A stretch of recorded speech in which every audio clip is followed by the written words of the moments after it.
What's going on, you guys? So we have got the front suspension apart on the car right now, as well as some of the stuff in the back of the car, because we are designing and making some parts.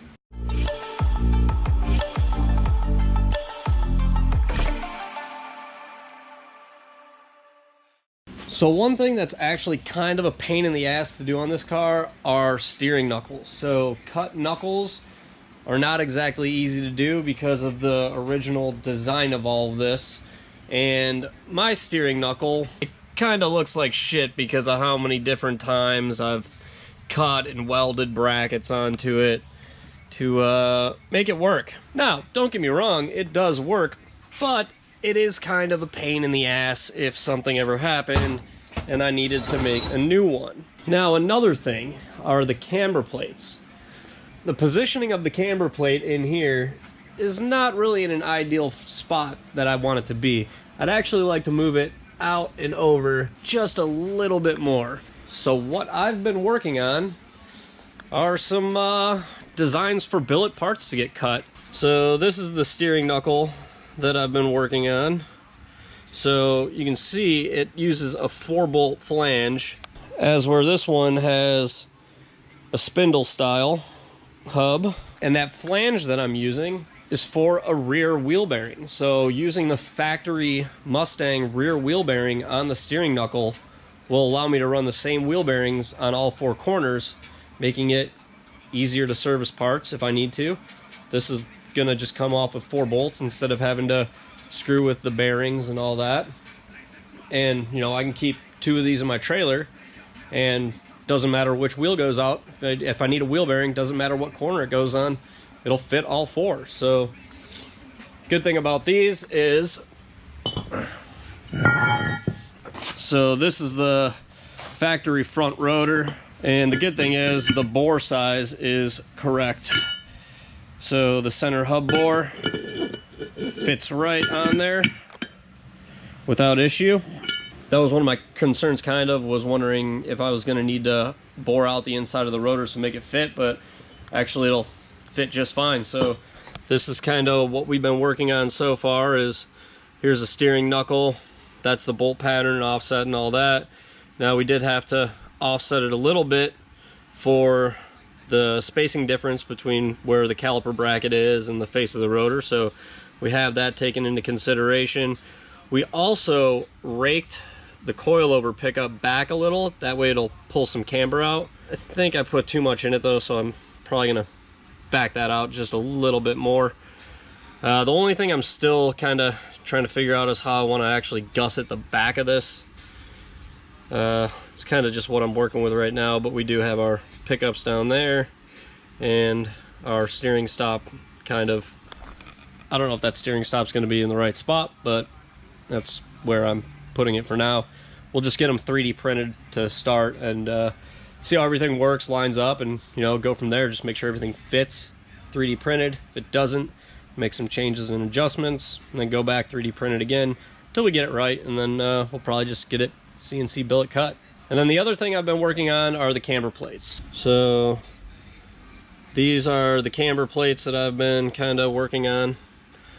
I accidentally put the sizing in on diameter instead of radius on that, so those holes are a little oversized right now. But basically just relocates the pickup out, staying within the bolt center for FD spec. And you know, just bearing goes in the bottom, or bearing goes on the top, and it's got a little recess there to hold it in place, and then a snap ring. Super simple design, and it should put it right where I need it to be and work. So yeah, that's kind of what I've been working on the last couple days, is just getting measurements and putting stuff into CAD to do all that. Now I have thought about doing some other things, like I have my caliper brackets right here for my dual calipers. I could put those into CAD to get those billet cut. Even though they're not really bolt on, you can kind of see I just drilled through the side here to nut and bolt them. So I drilled through there and tapped it, and just put kind of like a lock nut on the back of it after I thread it in, because it is aluminum and I don't want to strip it. So, but I'm just thinking about doing that, and also the coilover conversion brackets would be a good thing to make as well, because I think that's something I'd actually be able to sell and probably make some money off of, because the kits that are out there right now are just ridiculous in the pricing. So yeah, I've been working on that. Might do tow arms and all the other shit that I hand built for this car, because I'm sick of hand making stuff. And if I can make it in CAD and you know, 3D print it, test it, if it works, get it CNC cut, that's way easier for me in the long run than keeping on making stuff over and over and over again by hand. So especially if I want to do resale. Now the only thing I'm not going to be making out of billet are the control arms. Control arms are super easy to do out of tubular chrome moly, and these just work fantastic, so there's not really any reason that I would need to make these out of billet. So for the control arms, we're going to stick with chrome moly tubing, and I can build those off my jig very easily, and these are not difficult to reproduce. I could probably make 5 sets of these control arms before I can make 1 set of those knuckles, so those are going to stay just like they are for now. So yeah, that's kind of just what I've been working on, you know, trying to design some parts, get some stuff billet cut, make my own things, and you know, fill up all this free time that I have right now. If anybody's wondering, that GTO is still here. I got it to run, and it sounds pretty good.